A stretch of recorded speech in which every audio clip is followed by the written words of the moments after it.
Hi everyone, I am Amanda from Prana Thrive and I have with me today Victoria from Prana Thrive, and we are going to talk about the gut inflammation connection, which is a really big topic.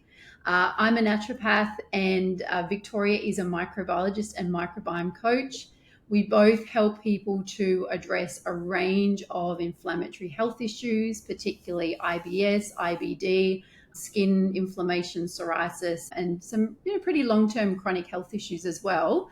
So today we're going to talk about how our microbiome can be impacting on inflammation in the body, whether it's bacteria that are actually contributing to inflammation or whether it's a lack of important beneficial bacteria that we need to help our body to deal with inflammation and all the related complexities around that.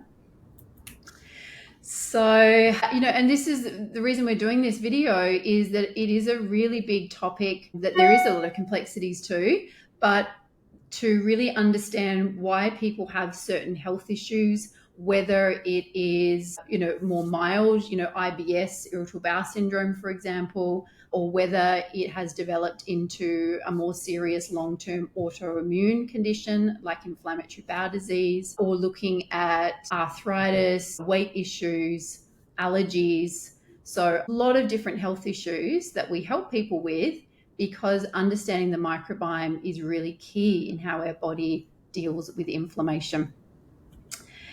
So we're going to dive into first, talking about what is inflammation, because that's something that I've definitely realized over the years that information for lots of reasons has changed. So whether it's the understanding we now have in relation to our microbiome, which is all of our gut bacteria, or whether it is, research, understanding contributing factors to different health issues. So there's a lot of different factors.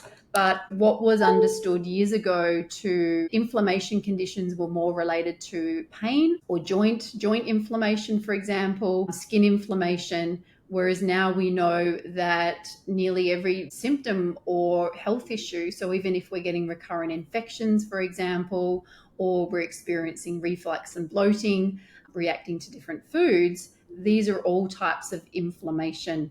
And so our symptoms are signs and signals of inflammation that's going on internally in the body. So, there's so many reasons that our body, starts to produce some type of inflammation. And initially, we have like an acute inflammation response, which is a really important part of our body's immune system. So, this can happen due to an injury. So it could be like a physical injury, even things like car accidents and so on, where there is then actual physical damage in the body, and our immune system has to go into a repair mode, and inflammation will be triggered there. But then there are more the daily long-term situations that we're not even aware that they're happening. So it could be foods that you're reacting to, stress factors like long-term stress, for example, looking at infections like food poisoning or viral infections. Then we have a lot of genetic factors as well. So there are a lot of different things that our body is being exposed to on a daily basis that it may trigger a mild inflammation response, and as that continues, if we continue to be exposed to, so say it could be a food that we're eating that we're not realizing that our body is actually reacting to, and then slowly over time we start to then see, different symptoms or reactions. So feeling bloated, feeling fatigued after eating. There's some of the common ones that can start to suddenly appear, but internally it's not sudden. It's been going on for a long time.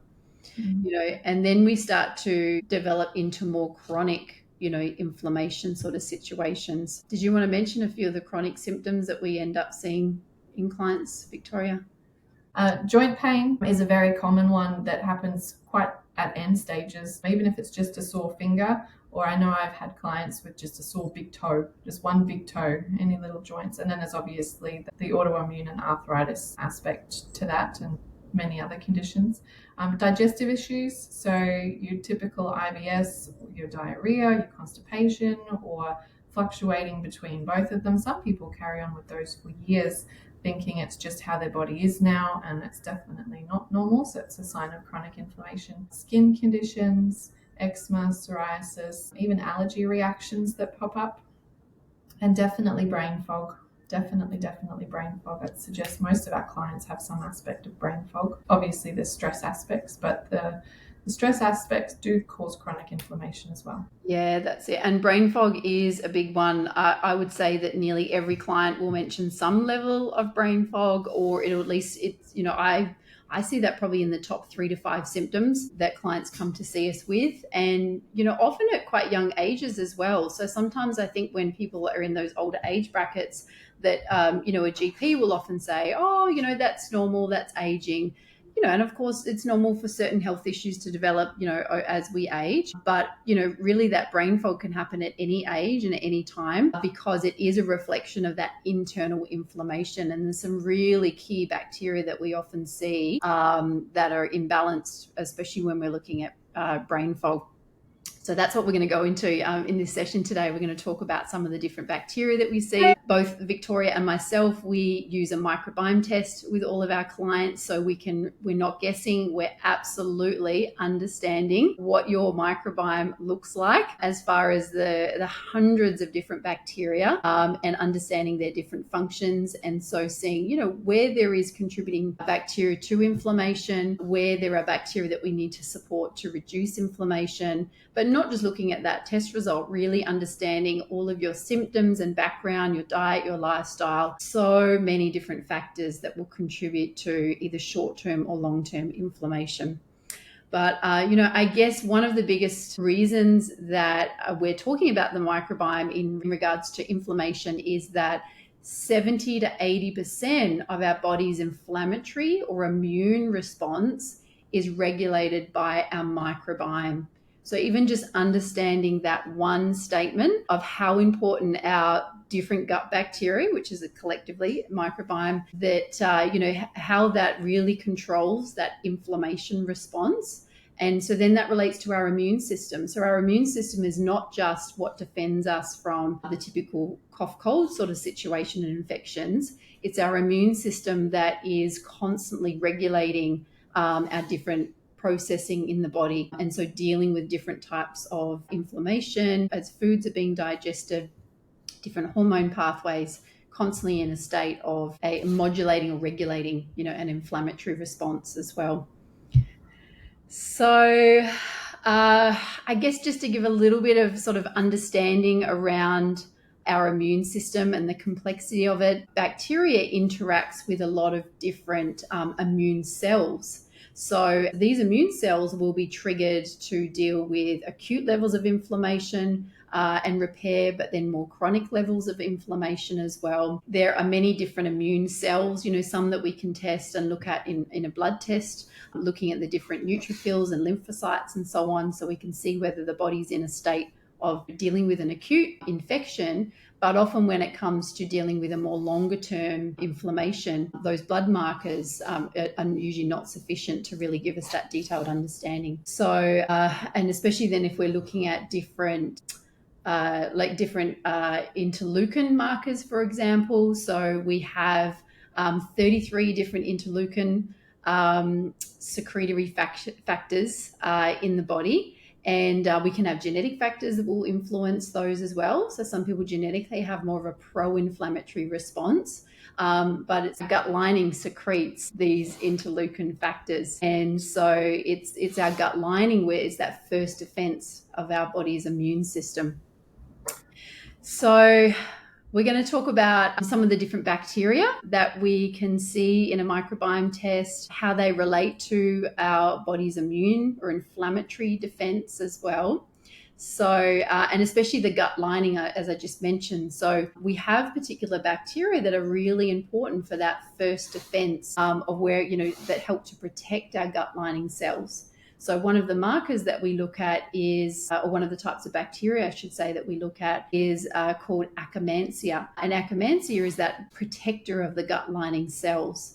So if a person has a low level or maybe is actually missing that particular bacteria, and we look at other inflammatory markers, in a microbiome report as well. And then we can really start to understand that intestinal permeability, or what's also called leaky gut. And that will set off sometimes a constant inflammation response in the body.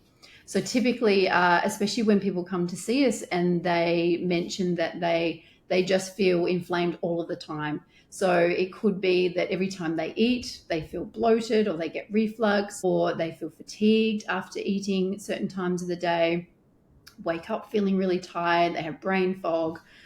So the body is in a constant state of inflammation, and typically that will relate back to that gut lining trigger, or gut lining inflammation as well, especially when it becomes very changeable. And what I mean by that is sometimes people will notice that certain foods that they've eliminated from their diet, and then that they've noticed that inflammation response, they feel less bloated when they don't eat those foods. So gluten, for example, is a big inflammatory trigger. And then so they've removed that from their diet, and they've initially felt some benefits, but then they can still feel bloated from eating other foods that they actually thought were their safe foods, for example. And that's a very typical symptom or reaction when there's that gut lining inflammation, because it's not that food at that time is specifically causing a reaction. I mean, it could be, but what sometimes is happening is that the gut lining is just reacting very easily. And so just when you thought there was a food that wasn't going to create a reaction,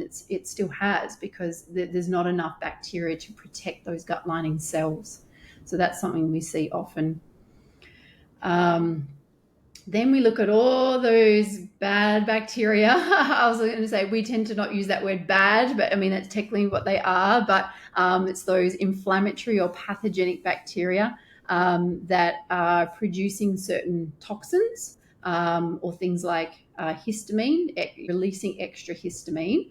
And that can really start to contribute to certain symptoms, but ultimately is creating quite a state of inflammation.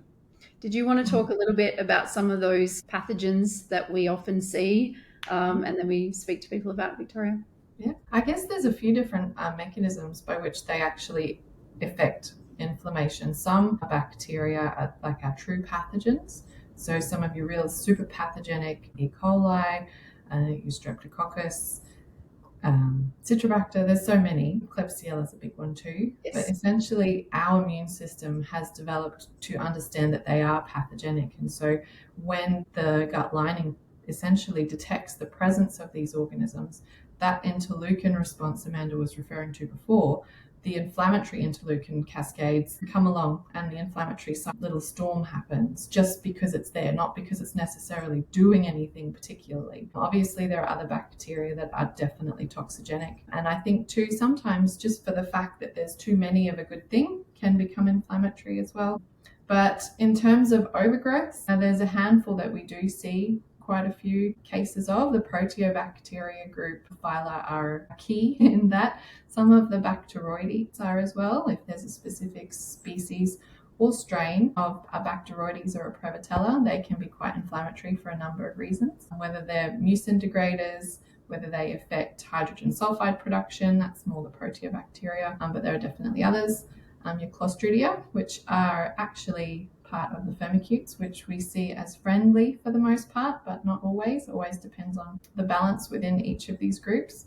But what we do to detect those is we have a look at some of the actual metabolites they produce. And so they become the inflammatory little markers, or little red flags that we see. I think we're talking about them next too. Yeah, that's perfect. I'll just share actually a little snippet of some of the inflammation markers that we look at, which relates exactly to what you're talking about there, Victoria. This is just one example of some of the markers that we look at.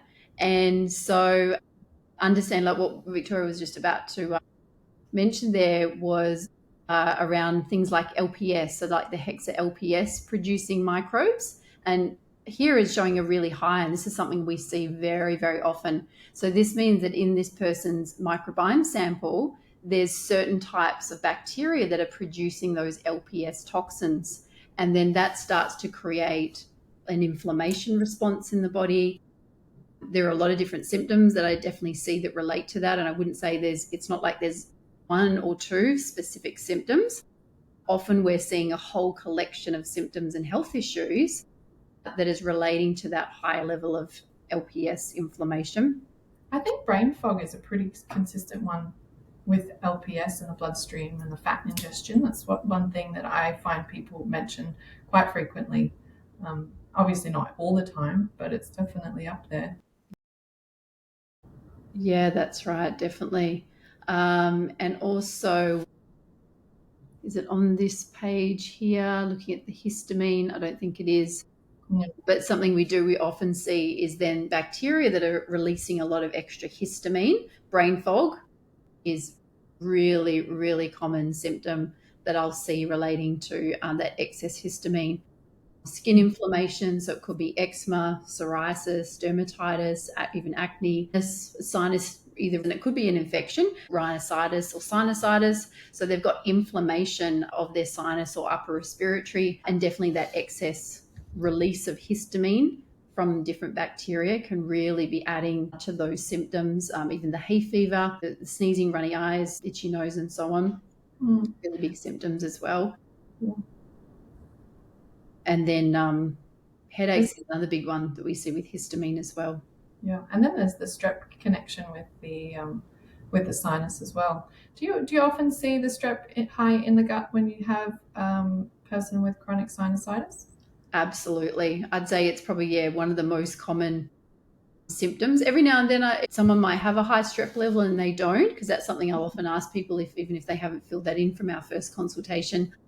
But and sometimes it's actually that can be a symptom that people experience so regularly they've actually forgotten to even mention.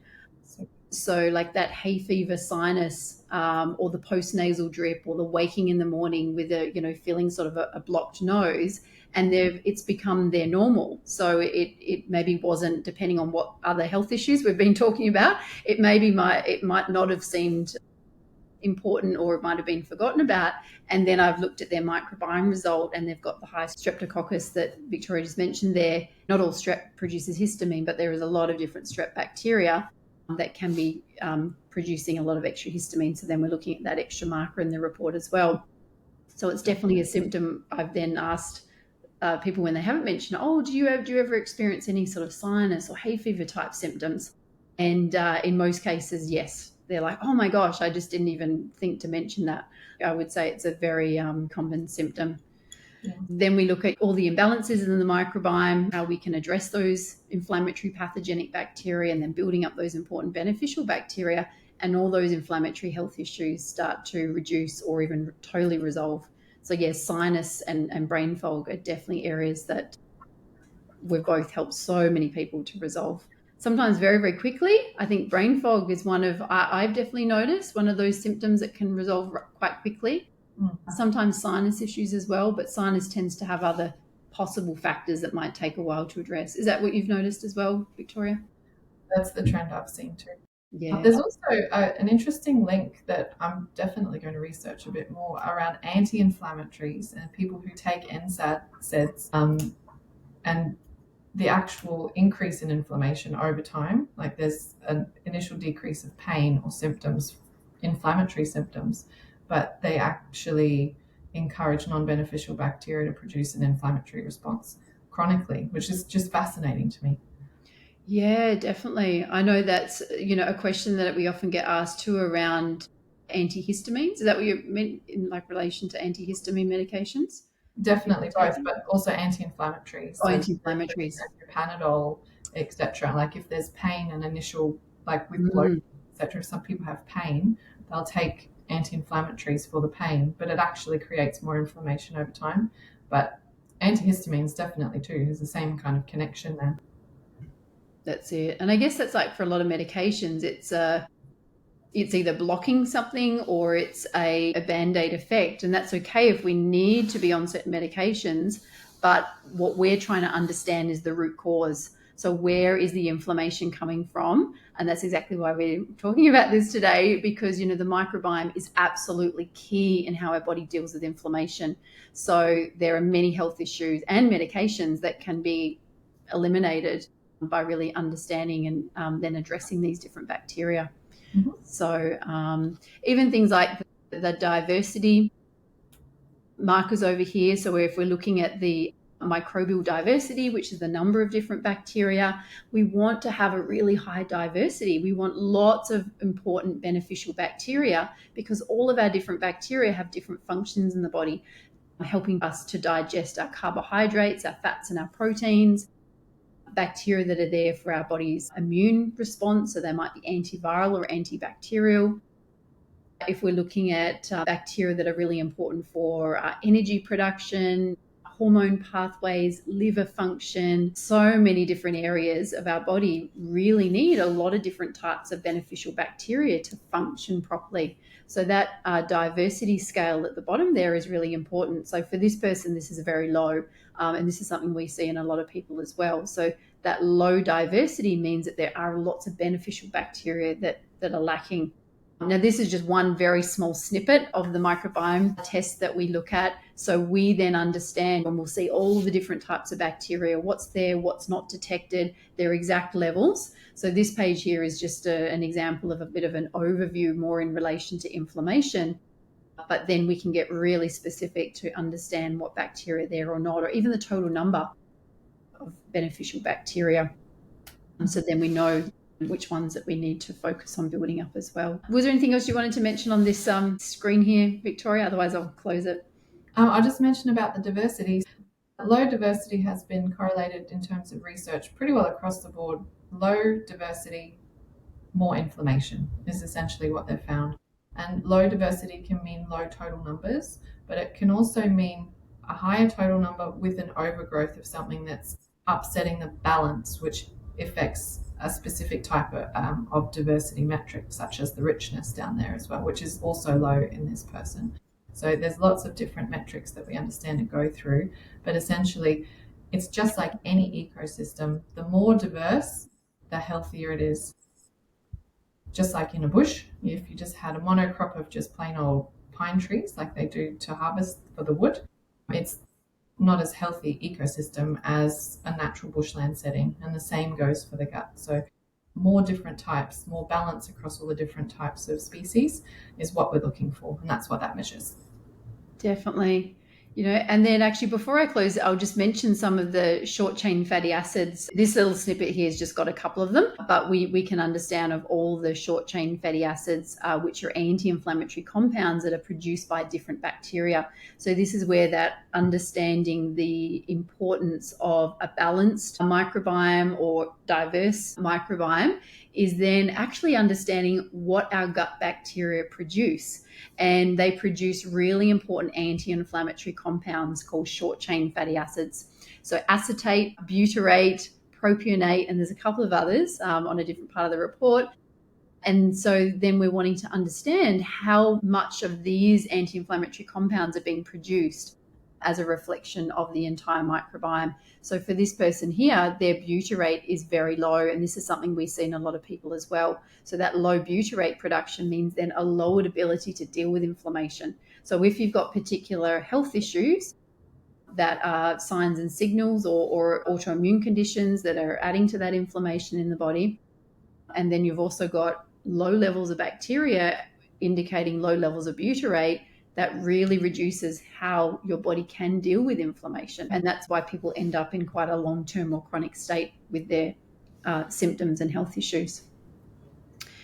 Which leads us to talk about some of those really important beneficial bacteria. For example, Akkermansia is so important for our gut lining, but really important for our metabolic health as well. So a lot of people have an issue with glucose metabolism or blood sugar balance. Now that could show in a blood test. So it could be that your doctor might have mentioned, well, your glucose is a little bit high, or insulin marker might be high. Might have been mentioned that you're moving into that pre-diabetic, or you have been then diagnosed with type 2 diabetes. And there are many factors that contribute to that, but Akkermansia is a really important bacteria that supports that metabolic function. So low or no levels can really contribute to that imbalance. And then for some people, they may not be in that diabetes state, but they're more in a fluctuation of highs and lows. And we call that hypoglycemia when it's low blood sugar levels or blood glucose levels. and then it can also be high. And some people actually experience both throughout the day, and that can really affect how you feel. So you could feel very low energy after you've eaten a meal, or you may feel, if you haven't eaten for a little while, if there's a bit of a gap between meals, you can start to feel fatigued or quite lightheaded, or sometimes you can get the hyper, so the high blood sugar symptoms, which start to increase a feeling of stress and anxiety or headaches. So there's a lot of different symptoms that can relate to our glucose balance, and that bacteria is just so important for that. I'm going to share actually a screen that gives a quick little snapshot of some of the different bacteria and their different short chain fatty acids that we were just talking about. One is butyrate, but then we have others that we can understand as well. So I just talked about the Akkermansia. Now this is just a short number of bacteria compared to what we understand and what we can look at in a microbiome test. Lactobacillus is a group, hundreds of possible different species. And we also know there are different strains of different species now as well. So this is where the world of probiotics has really quite exploded. There are lots of probiotics that contain either one or many types of lactobacillus, and so many different types of probiotics. So we use them very specifically to help people with certain symptoms, conditions, but really understanding the whole ecosystem of their microbiome using a microbiome test. But lactobacillus are really important for the body's inflammatory response or reducing inflammation, because they produce acetate and lactate.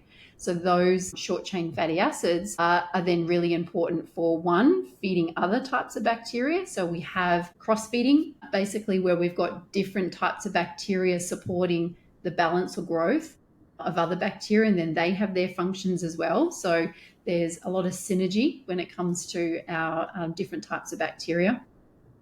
And then lactobacillus are so important for how we digest particularly carbohydrate foods, our immune system. So especially if we're looking at strengthening our body's immune response in regards to infections. So often people will come to us and mention that they just keep getting viral infections, coughs and colds or sore throats. So a throat infection could be viral, could also be bacterial, like streptococcus is quite common.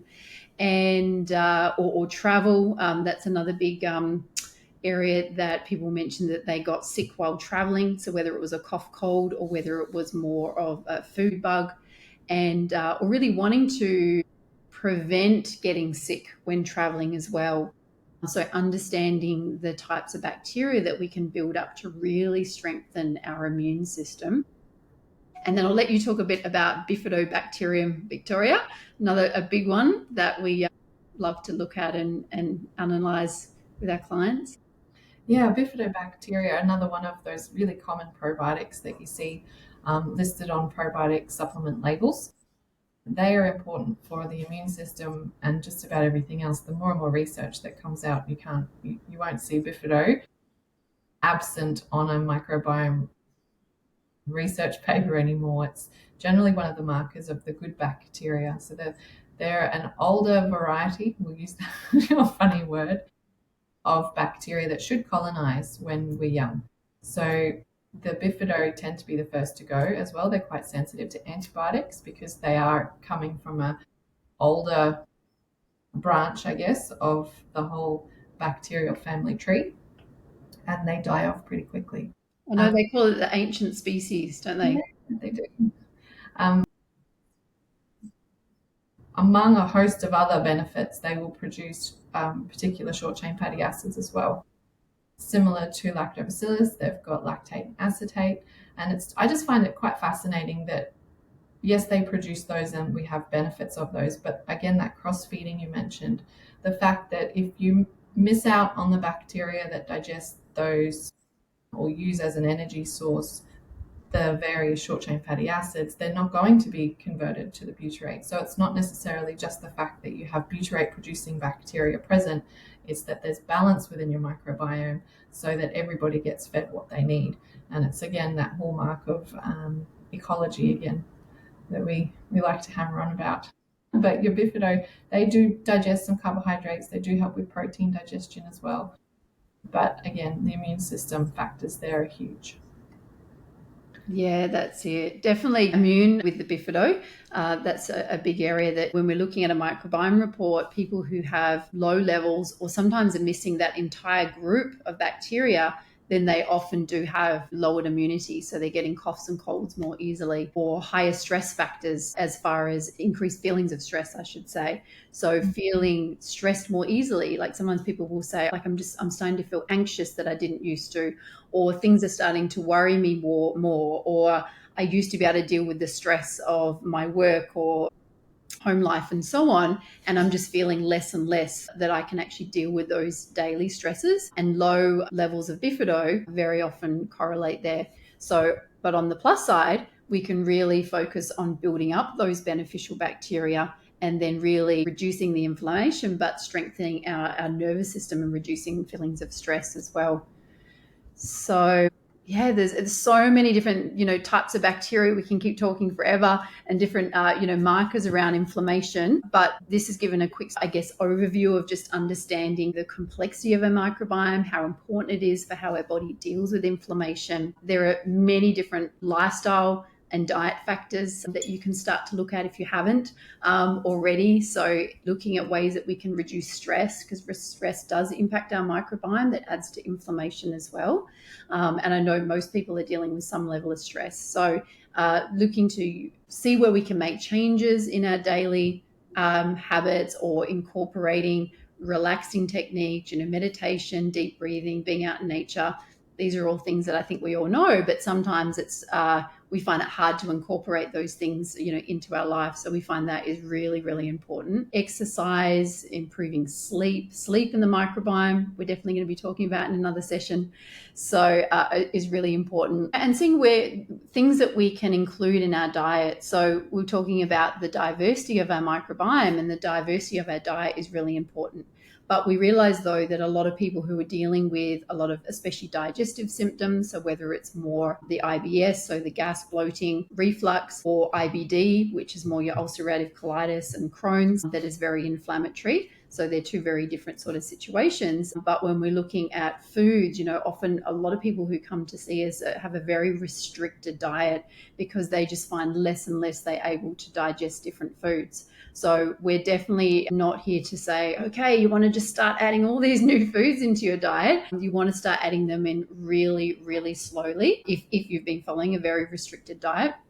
Of course, if you don't have those major digestive health issues, then you may be able to just include some of these types of foods in straight away. But we look at anti-inflammatory, like polyphenol foods, for example, a lot of the different fruits, which, berries, pomegranate, kiwi fruit. We don't want to just be eating fruit all day, though. It's all about the balance, but making sure that we've got some of those really high pigment fruits in our diet, which have those high polyphenols. And that's something that really feeds a lot of those anti-inflammatory bacteria.